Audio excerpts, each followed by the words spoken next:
सबिंदु सिंधु सुस्खल तरंगभंगरंजितं द्विषस्तु पापजातजातकारिवारि संयुतं कृतान्तदूतकालभूतभीतिहारिवर्मदे त्वदीयपादपङ्कजं नमामि देवि नर्मदे। नमामि देवि नर्मदे, नमामि मातु नर्मदे, त्वदीयपादपङ्कजं नमामि देवि नर्मदे। ओम नमो श्री आद्या वेद प्रतिपाद्या जय जय स्वसंवेद्या आत्मरूपा। सर्वांना नमस्कार आणि नर्मदे हर, नर्मदे हर, नर्मदे हर। काल आपण अनेक गोष्टी आपण शिकलो, त्यामध्ये मुख्य म्हणजे अनसूया आणि अनसूया माता आणि भगवान महर्षी अत्री यांच्याशी संबंधित असलेलं एरंडी संगम तीर्थ हे आपण पाहिलं। तर ह्यामध्ये अनसूया मातेने पुत्रप्राप्तीसाठी, म्हणजे त्यांना काही कन्या किंवा पुत्र संतती नव्हती आणि त्यामुळे त्यांनी जी तपस्या केली ती ज्या तीर्थाच्या स्थानी केली त्या तीर्थाच्या इथं साधना केली असता पुत्रप्राप्ती होते। तसंच गर्भहत्येचे जे पातक आहे ते नष्ट होतं। अनसूया मातेच्या तपस्येमध्ये त्यांनी तिन्ही ऋतूंमध्ये कठोर तपश्चर्या केली आणि ह्या तिन्ही ऋतूंच्या ज्या देवता आहे किंवा तिन्ही सृष्टीमध्ये जे 3 बदल होतात तर त्या बदलांना कारणीभूत असणाऱ्या देवता ब्रह्मा, विष्णू आणि महेश हे संतुष्ट झाले आणि त्या तिघांनीही अनसूया मातेला दर्शन दिलं आणि वर मागण्यास सांगितलं। आणि त्यानुसार अनसूया मातेने जो वर मागितलेला आहे की तिन्ही देवतांप्रमाणे संतती व्हावी आणि त्यानुसार त्यांना 3 पुत्र झालेले आहेत। तर त्या 3 संतती झाल्यात, त्यामध्ये चंद्रदेवता जी देवतेपासून ब्रह्मदेवता त्यामध्ये प्रामुख्याने अंश चंद्रदेवतेमध्ये आहे। दुसरी दुर्वास मुनी जी भगवान श्री शंकराचा अंश आहे आणि तिसरे भगवान दत्तात्रेय, तर हे भगवान विष्णूचा अंश असलेले असे हे 3 देवतांपासून 3 संतती अनसूया मातेस झालेल्या आहेत। आता इथं ह्या अध्यायामध्ये अजून महत्त्वाचं सांगितलेलं आहे की अमावस्याच्या दिवशी अनेक गोष्टी, अनेक कर्म करू नयेत असं मुख्यतः सांगितलेलं आहे। त्याचप्रकारे कन्यादान हे सर्वश्रेष्ठ दान आहे आणि कन्यादान केल्यानंतर अनेक पातकांपासून कशी मुक्तता होते ती संपूर्ण पातकांची लिस्ट दिलेली आहे। त्याचप्रकारे पुत्रप्राप्ती होणं हे पुत्र असणं हे अत्यंत पुण्यदायी आहे, हे सुद्धा महत्त्व सांगितलेलं आहे। आणि कन्या असो किंवा पुत्र असो ती ज्या पत्नीपासून प्राप्त होती त्या पत्नीचा सुद्धा गौरव ह्या अध्यायामध्ये केलेला आहे। तर अशा रीतीने आपल्या ह्या सनातन शास्त्रामध्ये केवळ असं नाही आहे की केवळ पुत्रचंच महिमा केलेली आहे, तर कन्यादानाला सुद्धा तितकंच महत्त्व आहे।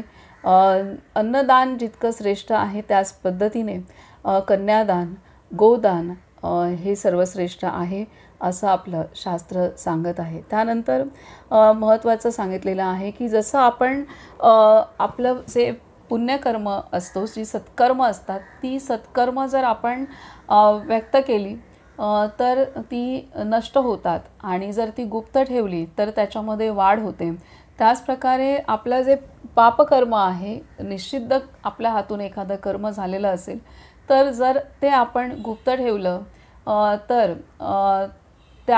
तर त्यामध्ये वाढ होते आणि जर आपण ते सांगितलं तर ते पापकर्म, पापाचा प्रभाव हा नष्ट होतो। यासाठी म्हणजे इथे उलट आहे की पापकर्म आहे हे सांगावं की असं झालेलं आहे, घडलेलं आहे, ते सांगितलं तर आपलं पुढे पाप वाढणार नाही आणि गुप्त ठेवलं पापकर्म हे जर आपण गुप्त ठेवली तर त्याच्यामध्ये अजून आपली पापी वृत्ती ही वाढत जाते. आणि पुण्यकर्माच्या बाबतीत मात्र आपण पुण्यकर्म जर सांगितलं तर तेही नष्ट होत असतं आणि गुप्त ठेवलं तर पुण्याची प्रवृत्ती पुण्यकर्माची वृत्ती ही वाढत जात असते. तर हाही महत्त्वाचं सूत्र इथे सांगितलेलं आहे.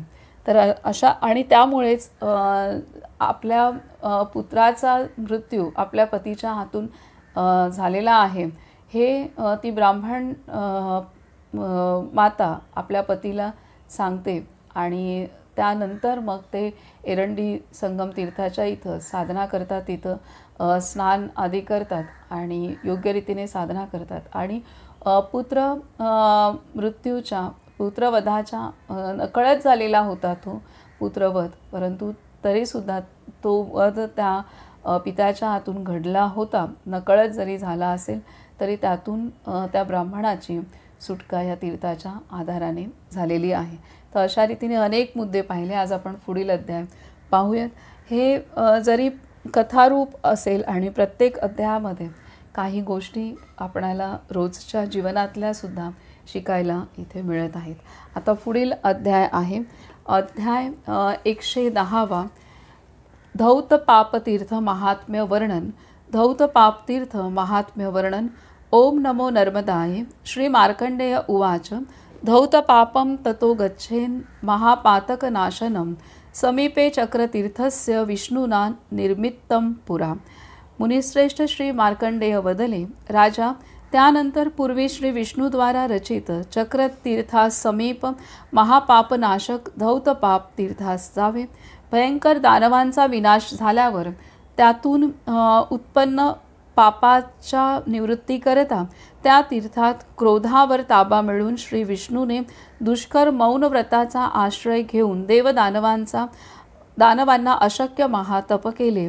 तेथे ब्राह्मणांना स्नान घालून विविध दान देऊन तत्क्षणी पापातून मुक्त होऊन ते शुद्ध वैष्णव पद प्राप्त केले.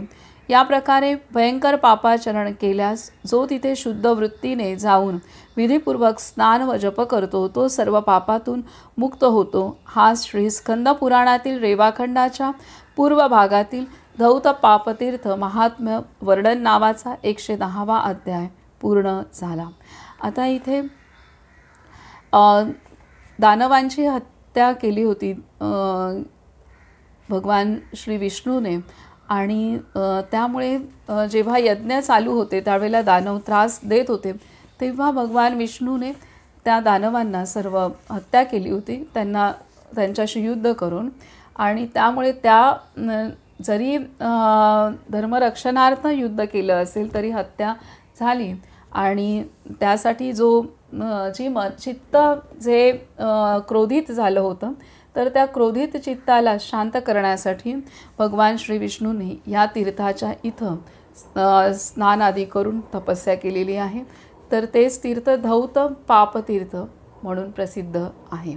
तर अशा रीतीने हे पुन्हा एकदा इथे आहे की धर्मस्थापनार्थ जरी कार्य केलं असेल तरी त्यातून जे चित्त उद्विग्न झालेलं असतं तर त्या चित्ताला पुन्हा शुद्ध करण्यासाठी देवतासुद्धा तपस्या करतात.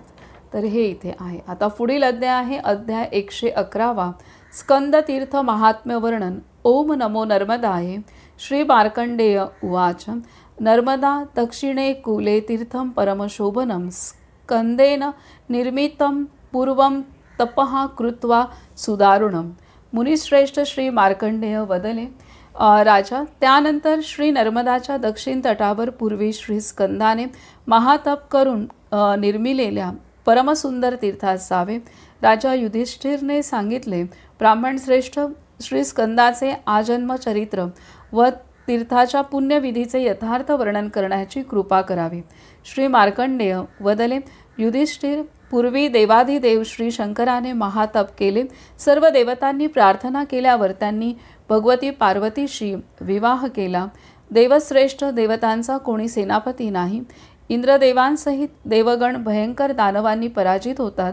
ज्याप्रमाणे चंद्राशिवाय रात्र शोभून दिसत नाही आणि सूर्याशिवाय दिवस क्षणभरही शोभून दिसत नाही, त्याप्रमाणे नायकाविना सेना शोभून दिसत नाही. भगवान श्री महादेव हे जाणून त्रैलोक्यात प्रसिद्ध कोणी सेनापती आमच्यावर कृपा करून द्यावा.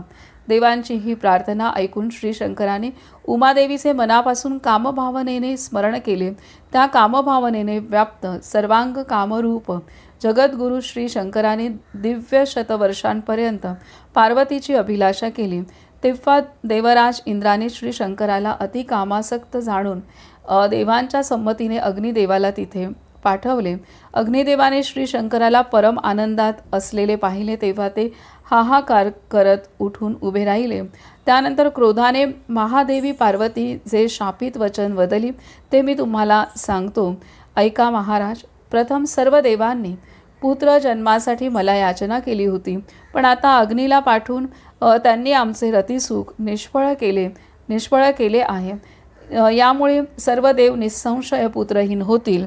तेव्हा श्री शंकराने अग्निदेवाला सांगितले, तू माझे ओज धारण कर. लोकात जसे होते तसेच करण्यास तू योग्य आहेस. देवश्रेष्ठ, देवकार्याच्या सिद्धीसाठी तुला माझे तेज ग्रहण करायला हवे. त्रैलोक्यात या कारणाकरता कोणीच समर्थ नाही. अग्निदेव म्हणाले, आपले तेज धारण करण्यास मला शक्ती आहे का? आपले हे तेज चराचरासहित सारे त्रैलोक्य भस्मसात करेल. श्री शंकर वदले, अग्निदेव, जर उदरात स्थित बीजामुळे तुला त्रास झाला तर तू ते तेज गंगाजलात सोड. असे सांगून ते उत्तम अमोघ तेज अग्नीच्या मुखात टाकून भगवान श्री शंकर अंतर्धान पावले. त्यानंतर जळत असलेले अग्निदेव गंगाजलात ते तेज टाकून स्वस्थानी गेले. नद्यांमध्ये श्रेष्ठ गंगासुद्धा ते तेज सहन करू शकली नाही आणि ते तेज शररावाच्या गवताच्या पेंढीत त्वरित टाकून जशी आली तशी ती निघून गेली. त्यात उत्पन्न झालेले बालक पाहून इंद्रासहित सर्व देवांनी तेव्हा दूध पाजण्यासाठी कृत्तिकाला पाठवले.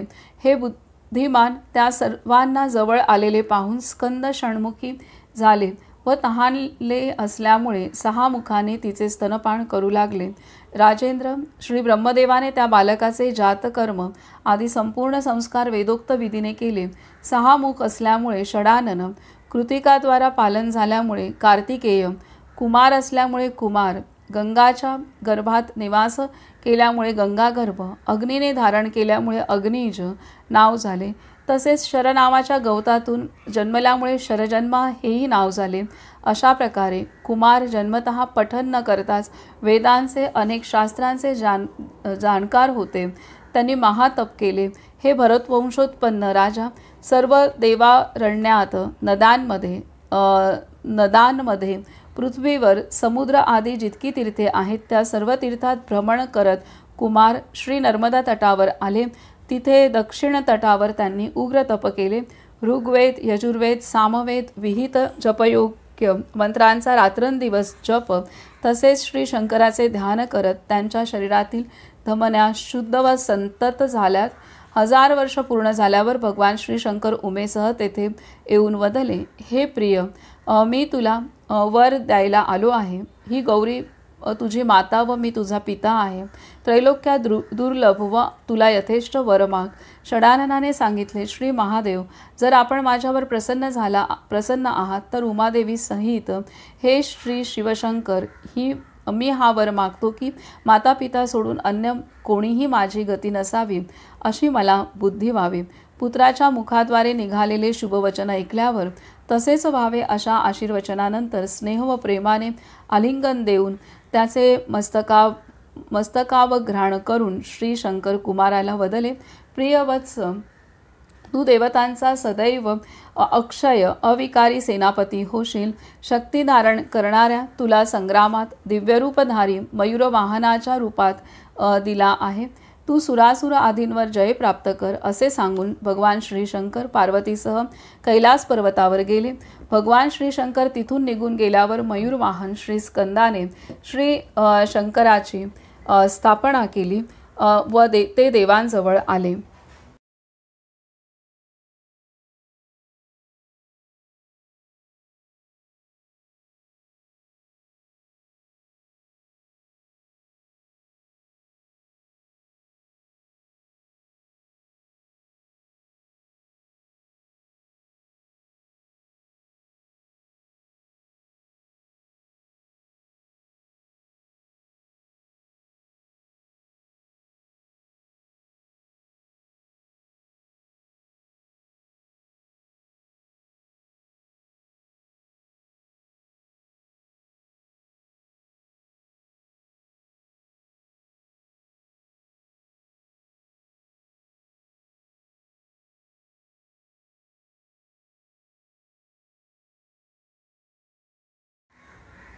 तेव्हापासून ते स्थान स्कंद तीर्थ या नावाने प्रसिद्ध झाले. हे तीर्थ सर्व पापहरण करणारे, पुण्यप्रद व पृथ्वीवर दुर्लभ असे आहे. हे राजा, त्या तीर्थात जो भक्तीने स्नान करून श्री शंकराची पूजा करतो, गंधफुले वाहून अभिषेक करतो, त्याला यज्ञाचे फल प्राप्त होते. जो त्या तीर्थात स्नान करून तिळमिश्रित जलाने पितृदेवांचे पूजन करतो, त्याचे पुण्यफल तुम्ही ऐका. हे भरत वंशोत्पन्न राजा, विधियुक्त पिंडदानाने 12 वर्षांपर्यंत निसंशय पितर तृप्त होतात. राजेंद्र, तिथे जे शुभ व अशुभ कर्म केले जाते ते सर्व इहलोक व परलोकात अक्षय होते. जो शास्त्रानुसार तिथे देहत्याग करतो तो शिवधामात जातो. तिथे देवगंधर्वाने पूजित होऊन 1 कल्पापर्यंत निवास करून या भारतवर्षात निर्मळ कुलात जन्म घेतो. तो वेदांगाच्या तत्वाचा जाणकार, सर्व रोगरहित होऊन पुत्रपौत्रांनी युक्त शतवर्षापेक्षा अधिक जिवंत राहतो. राजेंद्र, हा स्कंद तीर्थाचा महिमा मी तुम्हाला कथन केला. ते तीर्थ धन, यश, आयुष्य देणारे, सर्व दुःख विनाशक व उत्तम आहे.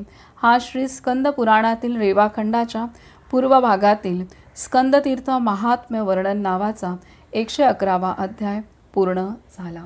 तर आता हे स्कंदतीर्थ, स्कंद म्हणजेच इथे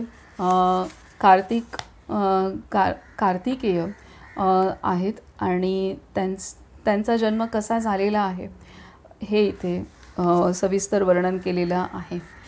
की भगवान श्री शंकराने त्यांचं जे ओज होतं ते ओज अग्निदेवतेच्या मुखात सोडलं आणि त्यामुळे अग्निदेवतेमध्ये जे तेज आहे ते तेज भगवान शिव शंकराचा आहे आणि त्या तेजातूनच कार्तिकेयाची निर्मिती झालेली आहे. आणि कशी झाली हे योगिक बलाने हे इथे दिलेलं आहे.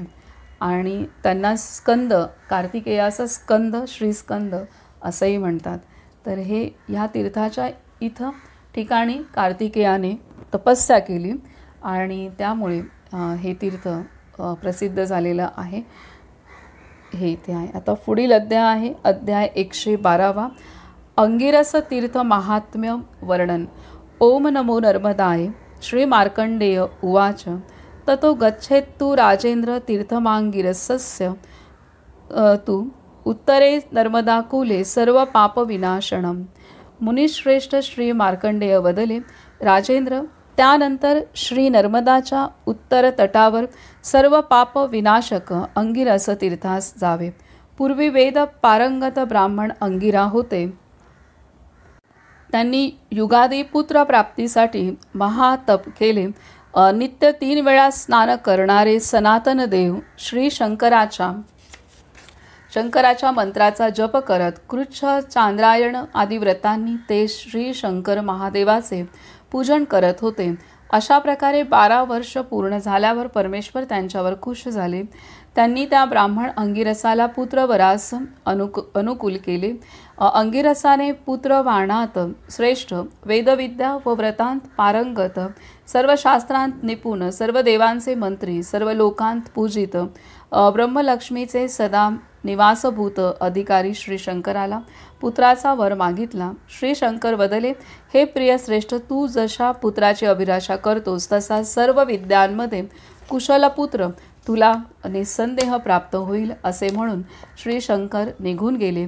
या वराने अंगिराचा इच्छेनुरूप वेदांग पारंगत बृहस्पती पुत्र उत्पन्न झाला. पुत्र झाल्यावर अंगिराने तेथे श्री शंकराची स्थापना केली. त्यानंतर प्रसन्न चित्ताने ते उत्तर पर्वतावर निघून गेले. त्या अंगिरस तीर्थावर जो स्नान करून श्री शंकराचे पूजन करतो तो सर्व पापरहित होऊन शिवलोकात जातो. निपुत्रिक पुत्र व निर्धन धन प्राप्त करतो. जो मानव ज्याची इच्छा करतो ते त्याला प्राप्त होते. हा श्री स्कंद पुराणातील रेवाखंडाच्या पूर्व भागातील अंगिरस तीर्थ महात्म्य वर्णन नावाचा 112वा अध्याय पूर्ण झाला.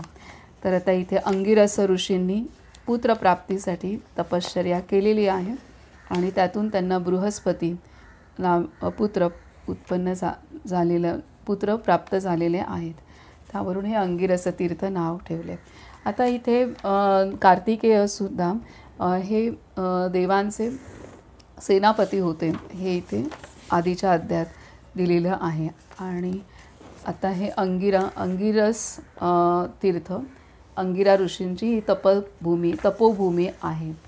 पुढील अध्याय आहे अध्याय 113 कोटी तीर्थ महात्म्य वर्णन. ओम नमो नर्मदाय. श्री मार्कंडेय उवाच ततो गच्छेत्तु राजेंद्र कोटितीर्थममुत्तमं ऋषिकोटिर्गता तत्र परां सिद्धिमुपागता.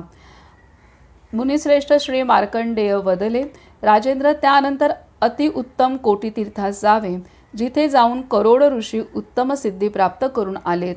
तिथे स्नान करून शुचिर्भूत होऊन ब्राह्मणाला भोजन द्यावे. तेथे एका ब्राह्मणाला भोजन देणारा करोडो ब्राह्मण भोजन संपन्न करतो. त्या तीर्थावर जो स्नान करून पितृदेवांचे पूजन करतो, श्री शंकर महादेवाचे पूजन करतो, त्याला वाजपेय फल प्राप्त होते.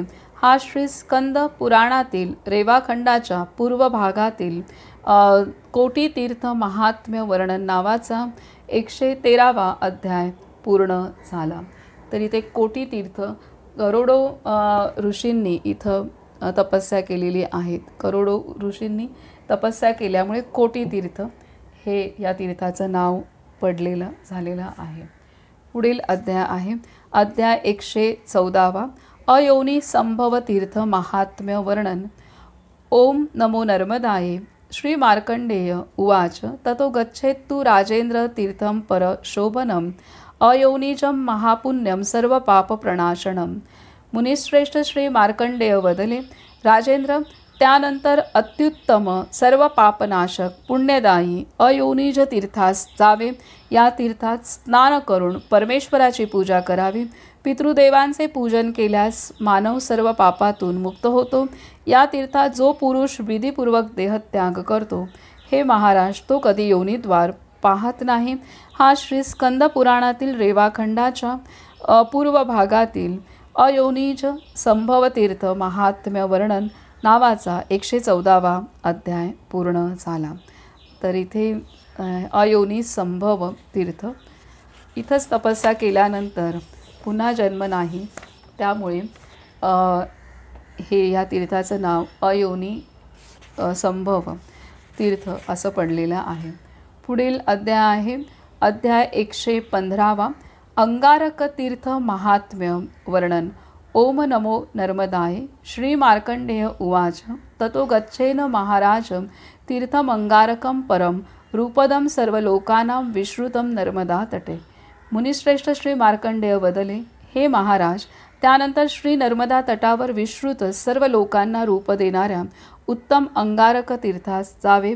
पूर्वी अंगारकाने म्हणजेच मंगळाने खूप वर्ष तीव्र तप केले, त्यामुळे श्री शंकर महादेव संतुष्ट झाले. हे राजा, परमकृपेने ते प्रत्यक्षात मंगळाशी बोलले, हे महाभाग, मी प्रसन्न होऊन तुला वर देण्यासाठी आलो आहे. वत्स, देव दुर्लभ असा यथेष्ट वर माग, मी तुला तो वर देईन. मंगळाने सांगितले, हे देवेश, मी आपल्या कृपेने आकाशात ग्रहांमध्ये भ्रमण करावे. जोपर्यंत पृथ्वी धारण करणारा शेषनाग व चंद्र, सूर्य, नदी, नद तसेच समुद्र आहे, तोपर्यंत मला प्राप्त हे उत्तम वरदान अक्षय असावे. असेच होईल. अशा प्रकारे देवेश्वर श्री शंकर उत्तम वर देऊन आकाशात प्रवेश करून सुरासुरांकडून पूजित होत निघून गेले. तेव्हा भूमिपुत्र मंगळाने तिथे श्री शंकराची स्थापना केली व स्वतः ग्रहरूपात स्थित होऊन स्वर्गलोकाच्या प्रदेशात पोहोचले. त्या तीर्थात जो स्नान करून हवन करून क्रोधाला जिंकून श्री शंकराचे पूजन करतो, तो अश्वमेध यज्ञाचे फल प्राप्त करतो. अंगारक चतुर्थीला जो स्नान करून विधीपूर्वक मंगळग्रहाचे पूजन करतो, हे भरतवंशोत्पन्न राजा, तो पुरुष 7 जन्मापर्यंत दशयोजन विस्तीर्ण मंडलात रूपसंपन्न होतो. तिथेच इच्छेने व अनिच्छेने जीवमृत्यू पावल्यावर श्री शंकराचा अनुचर होऊन त्यांच्यासह आनंदित होतो. हा श्री स्कंद पुराणातील रेवाखंडाच्या पूर्व भागातील अंगारक तीर्थ महात्म्य वर्णन नावाचा 115वा अध्याय पूर्ण झाला. तर आता इथं हे अंगारक चतुर्थी आपण अनेक जण करतात. तर अंगारक म्हणजेच मंगळ. मंगळ हे कोणाचे पुत्र आहेत तर भूमिपुत्र आहेत. पृथ्वी मातेचे पुत्र हे मंगळ आहे आणि मंगळाने ह्या तीर्थाच्या ठिकाणी तपस्या केलेली आहे. त्यामुळे ह्या तीर्थाला अंगारक तीर्थ हे नाव पडलेलं आहे. तर असं हे अंगारक तीर्थ आहे. तर अंगारक प्रत्येक सूर्य चंद्र आता इथे हे ग्रह अंगारक म्हणजेच मंगळ ग्रहाने सुद्धा तपस्या केली आणि पृथ्वीचे पुत्र हे अंगारक म्हणजेच मंगळ आहे, हेही इथे शिकायला मिळालं. आता पुढील अध्याय आहे अध्याय 116 पांडुतीर्थ महात्म्य वर्णन. ओम नमो नर्मदाय. श्री मार्कंडेय उवाच पांडुतीर्थं ततो गच्छेत सर्व पापविनाशनं तत्र स्नात्वा नरो राजन मुच्यते सर्व किल्बशेः. मुनिश्रेष्ठ श्री मार्कंडेय वदले, हे राजा, त्यानंतर सर्व पापविनाशक पांडुतीर्थास जावे. तिथे स्नान केल्यास मानव सर्व पापमुक्त होतो. त्या तीर्थास जो स्नानाने शुचिर्भूत होऊन सुवर्णदान करतो त्याचे गर्भहत्यादी पाप निःसंशय नष्ट होते. तिथे पिंडदान व तर्पणाने वाजपेय यज्ञाचे फल प्राप्त होते. त्याचे पितर व पितामह अतिप्रसन्न होऊन नाचू लागतात. हा श्री स्कंद पुराणातील रेवाखंडाच्या पूर्व भागातील पांडुतीर्थ महात्म्य वर्णन नावाचा 116वा अध्याय पूर्ण झाला. तर हे पांडुतीर्थ. आता हे छोटे छोटे अध्याय आहेत होत आहेत. आता पुढील अध्याय आहे अध्याय 117 त्रिलोचन तीर्थ महात्म्य वर्णन. ओम नमो नर्मदाय. श्री मार्कंडेय उवाच ततो गच्छेत्तु राजेंद्र पुण्यं तीर्थं त्रिलोचनं तत्र तिष्ठति देवेशः सर्वलोक नमस्कृताः. मुनिश्रेष्ठ श्री मार्कंडेय वदले, हे राजेंद्र, त्यानंतर पुण्यमय त्रिलोचन तीर्थास जावे. तिथे सर्व लोकांत नमस्कृत देवेश श्री शंकर स्थित आहेत. त्या तीर्थात जो भक्तीने श्री शंकराचे पूजन करतो तो मरणोत्तर रुद्र लोकात निःसंशय जातो व एक कल्प काळ पूर्ण होईपर्यंत तिथे क्रीडा करून इहलोकात येतो. त्यानंतर इथे सुखपूर्वक शतवर्ष पूजित होऊन राहतो. हा श्री स्कंद पुराणातील रेवाखंडाच्या पूर्व भागातील त्रिलोचन तीर्थ महात्म्य वर्णन नावाचा 117वा अध्याय पूर्ण झाला. आता पुढील अध्याय आहे अध्याय 118 इंद्रतीर्थ महात्म्य वर्णन.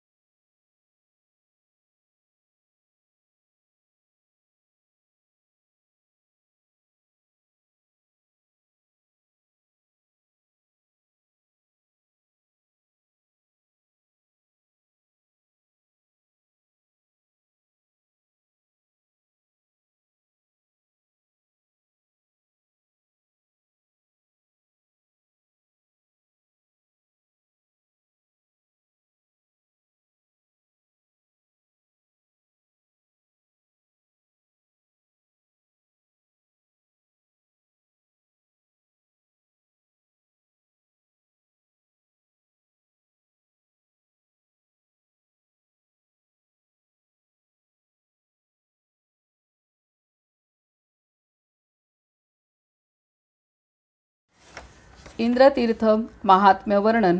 ओम नमो नर्मदाय.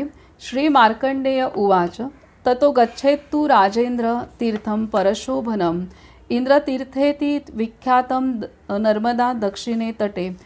मुनिश्रेष्ठ श्री मार्कंडेय वदले, हे राजेंद्र, त्यानंतर श्री नर्मदाच्या दक्षिण तटावर स्थित इंद्रतीर्थ नावाच्या विख्यात परमसुंदर तीर्थास जावे.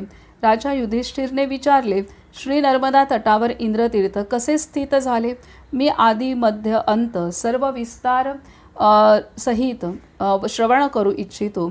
बुद्धिमान धर्मपुत्राचे वचन ऐकून महात्मा श्री मार्कंडेयांनी ती प्राचीन कथा सांगितली. हे राजेंद्र, धर्मशत्रू महाबलशाली वृत्तासुराला विश्वस्त करून व पुन्हा त्याला जिंकून ठार मारून परतीच्या मार्गाने देवराज इंद्र येत असताना अहोरात्र विश्राम न करता दुर्धर ब्रह्महत्येने त्रिभुवनात त्याचा पाठलाग केला. इंद्रदेव जिथे जिथे देवांबरोबर जात होते, ब्रह्महत्या त्यांचा पिच्छा सोडत नव्हती. ब्रह्महत्या, मदिरापान, सुवर्णचोरी, गुरुपत्नीकडे गमन यासारख्या महापापातून उद्धार होतो. ब्रह्महत्या, मदिरापान, सुवर्णचोरी, गुरुपत्नीकडे गमन यासारख्या महापापातून उद्धार होतो, पण विश्वासघातकी पुरुषांची गती संभव नाही. पापी माणसाचे मुख पाहून मनुष्य स्नानदानाने शुद्ध होतो, मग तो पुरुष असो वा स्त्री, पण विश्वासघातकीचे मुख पाहून मनुष्य शुद्ध होत नाही. देवराज, तुम्ही हे वचन ऐका. हे वचन ऐकून इंद्रदेव खूप दुःखी झाले. राज्य सोडून इतर देवांसह इंद्रदेव उत्तम तप करायला गेले. पुत्र, पत्नी, घर, राज्य, विविध धन हे सर्व धर्मफल आहे जे राजाला शोभून दिसते. धर्मफल तर सरुद स्वजन शिवाय बांधव भोगतात, पण या सर्वांच्या दृष्टीसमोर सर्व पापांचे फल केवळ पाप करणाराच भोगतो.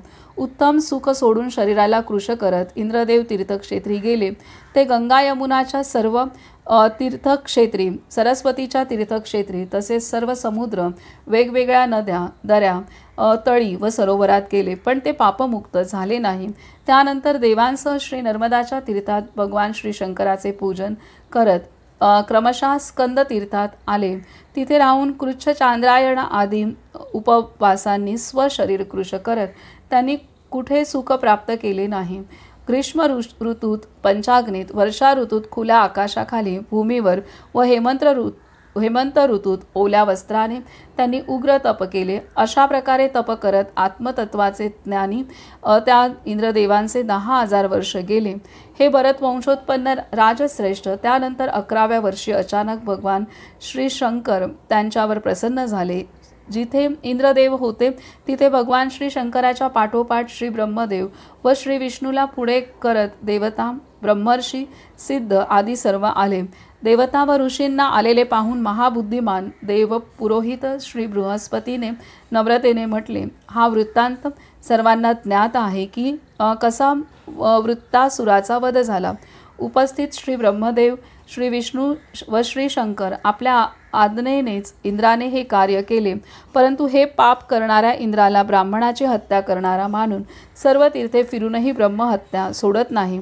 सर्व जग सचराचर त्रैलोक्य यांना आनंदित करू शकत नाही. ज्या प्रकारे सूर्यचंद्राविना जग शोभून दिसत नाही, त्या प्रकारे नेत्याशिवाय राज्य शोभून दिसत नाही. या कारणास्तव सर्व सूरश्रेष्ठ, यावेळी मी आपल्याला निवेदन करतो की सर्व महर्षी या इंद्रदेवाला निर्दोष करा. श्री बृहस्पतींचे हे शुभ मुखोद्गत ऐकून लोकपितामह श्री ब्रह्मदेव बदले ब्रह्महत्येमुळे उत्पन्न या भयंकर पापांचे 4 भाग करून देवता व प्राणी मात्रांमध्ये वाटतो असे सांगून महाबुद्धिमान श्री ब्रह्मदेवांनी त्या पापाचा 1 भाग जलात टाकला.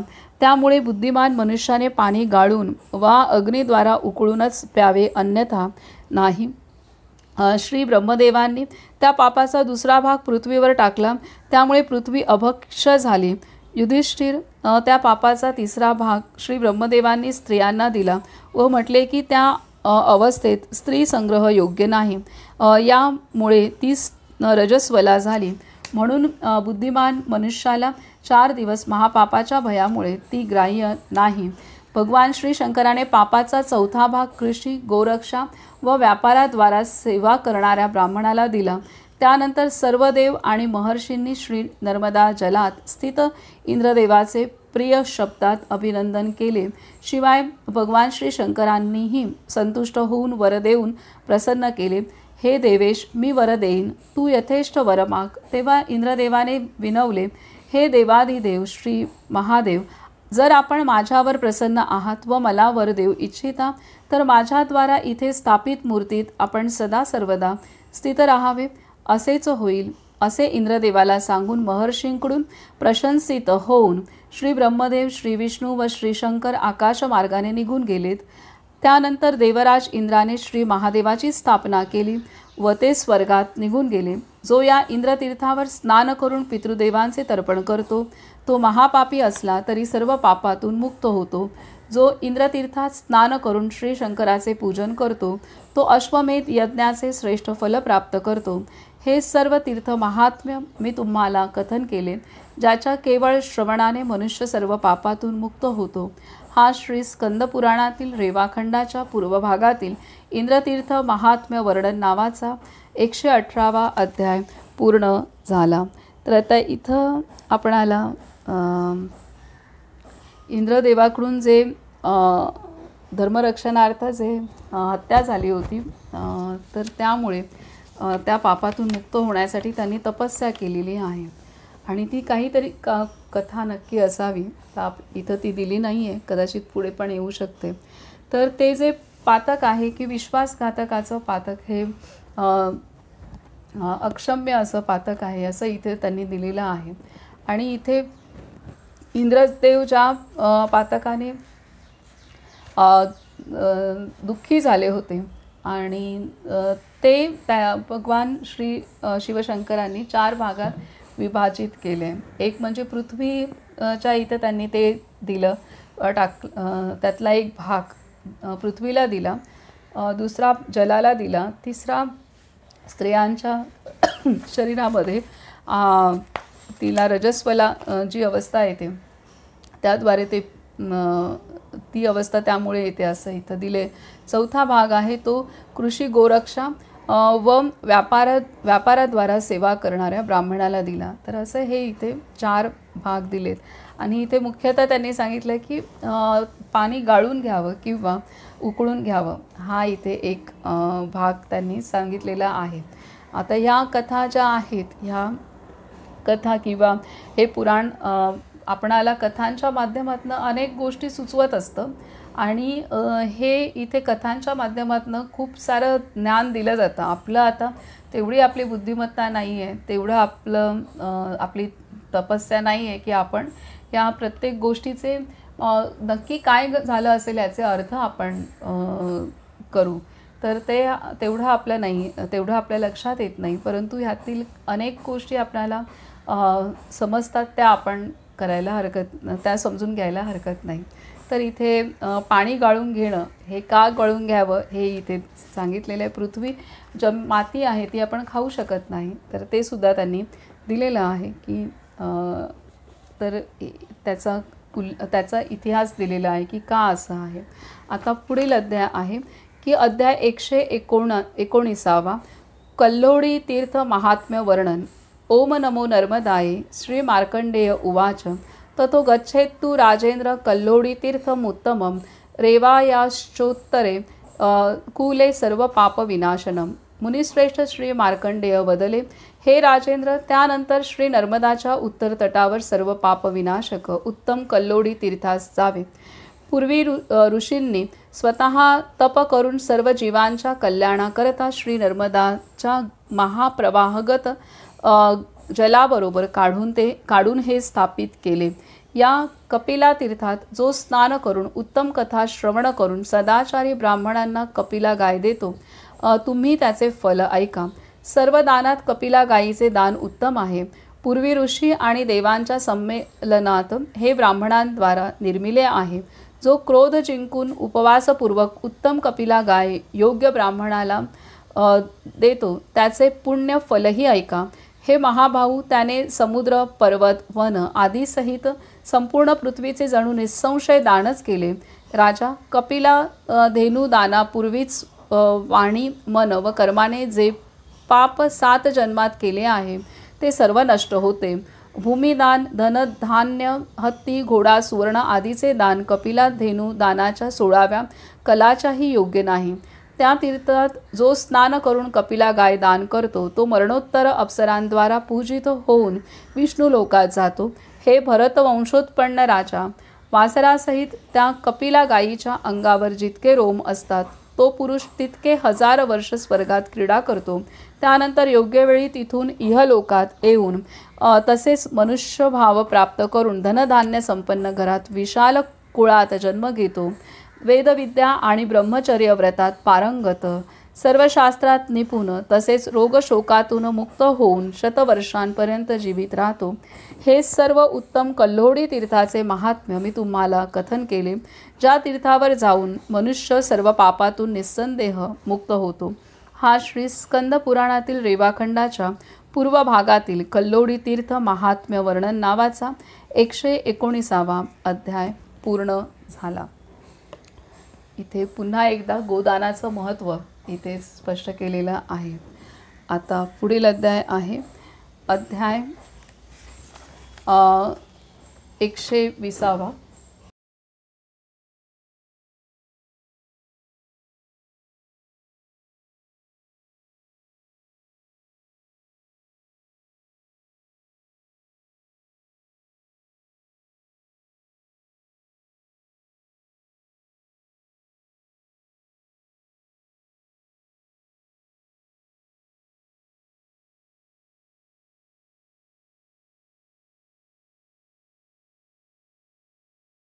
अध्याय 120वा.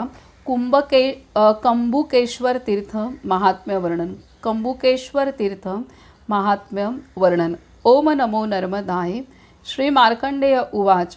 अतः परं प्रवक्ष्यामि कंबुकेश्वरमुत्तमं हिरण्यकशिपुर्दैत्यो दानवो बलदर्पितः. मुनिश्रेष्ठ श्री मार्कंडेय वदले, हे राजेंद्र, त्यानंतर मी उत्तम कंबुकेश्वराचा महिमा सांगतो. हिरण्यकशिपू नामक दैत्य बलगर्वित होता. तो त्रैलोक्यात प्रसिद्ध व सर्व लोकात अवध्य होता. महातेजस्वी प्रल्हाद नावाचा त्याचा पुत्र भगवान श्री विष्णूच्या कृपेने आणि भक्तीने त्यांच्या राज्यात प्रतिष्ठित झाला. त्याचा पुत्र विरोचन व नातू बली झाला. बलीचा पुत्र बाणासूर व बाणासुराचा पुत्र शंबर झाला. शंबराच्या वंशात कंबुक नावाचा महाअसुर उत्पन्न झाला. हे बुद्धिमान, त्या कंबुकाने दानवांच्या विनाशासाठी उपस्थित झालेले घोर विष्णुमय महाभय जाणून आणि अन्य कोणते कारण नाही हे समजून पुत्र, पत्नी, मित्र, बांधव आदीचा त्याग करून मौनव्रत घेऊन तप सुरू केले. हाती रुद्राक्ष तसेच सूत्र धारण करून, मुंडन करून, करगोटा बांधून, भाज्यांचा रस व कुळिथाचे सेवन करून, वल्कल व मृगचर्म धारण करून, नित्य स्नान करून, श्री नर्मदा जलाचा आश्रय घेऊन त्या धैर्यवानाने हजारो वर्ष श्री महादेवाचे पूजन केले. तेव्हा भगवान श्री शंकर त्याच्यावर प्रसन्न झाले. ते योग्य वेळी मेघासमान गंभीर वाणीने दानवांना म्हणाले, हे श्रेष्ठ व्रतपालन करणारा महाभाग कंबुक, मी तुझ्यावर प्रसन्न झालो आहे. कंबुक राजा, मौनव्रत सर्व कार्यात श्रेष्ठ व सर्व कार्यांचे साधक आहे. देवदानवांचा दुष्कर अशा त्या मौनव्रताचे तू इहलोकात पालन केले आहेस. तुझ्या मनाला रुचेल असा वर माग. कंबुक उत्तरला, जर आपण माझ्यावर प्रसन्न आहात व मला वर देऊ इच्छिता तर मी अक्षय व अमर होऊन स्वेच्छेने भ्रमण करावे. देवदानवांच्या सांघिक युद्धात पळून जाऊ नये. केवळ भगवान श्री विष्णूंखेरीज दुसऱ्या कुणाचेही मला भय नसावे. हे शंकर, ज्यामुळे मी संग्रामात सदा निर्भय राहून त्यांच्याकडून पराजित होणार नाही असे उपायही आपण सांगावे. भगवान श्री शंकर वदले, हे दानव, तू जिथे माझ्या सानिध्यात राहशील तिथे तुला श्री विष्णूचे भय नसेल. तू निर्भय राहावे. देवाधिदेव शंख चक्र गदाधर श्री विष्णूच्या पुढे ना मी ना सर्व सुरासुर समर्थ आहेत. संपूर्ण लोकाचा एकमात्र स्वामी सर्व समर्थ श्री विष्णूचा जो पुरुष द्वेष करतो तो क्षणभरही सुखी राहत नाही असे माझे मत आहे. त्यामुळे परमभक्तीने सर्व जीवांच्या कल्याणाला तत्पर राहिल्यास तू चिरकाळ सुखी राहशील. असे सांगितल्यावर भगवान श्री शंकर अंतर्धान पावले. त्यानंतर त्या तीर्थात महाबुद्धिमान कंबुकने शांत स्वरूप सर्व दुःखरहित देवेश भगवान श्री शंकराची स्थापना केली व तो स्वर्गात गेला. हे युधिष्ठिर, तेव्हापासून ते तीर्थ कंबुक तीर्थ नावाने प्रसिद्ध झाले. हे सर्व लोकात प्रसिद्ध व महापातकनाशक आहे. हे राजश्रेष्ठ, जो मनुष्य कंबुक तीर्थात स्नान करून विधीपूर्वक श्री सूर्याची स्तुती करतो, त्याचे ऋग्वेद, यजुर्वेद, सामवेदात स्तुत्य असे वेद पारंगत ब्राह्मणांनी जे पुण्य सांगितले, हे राजा, ते सर्व आज तुम्ही ऐका.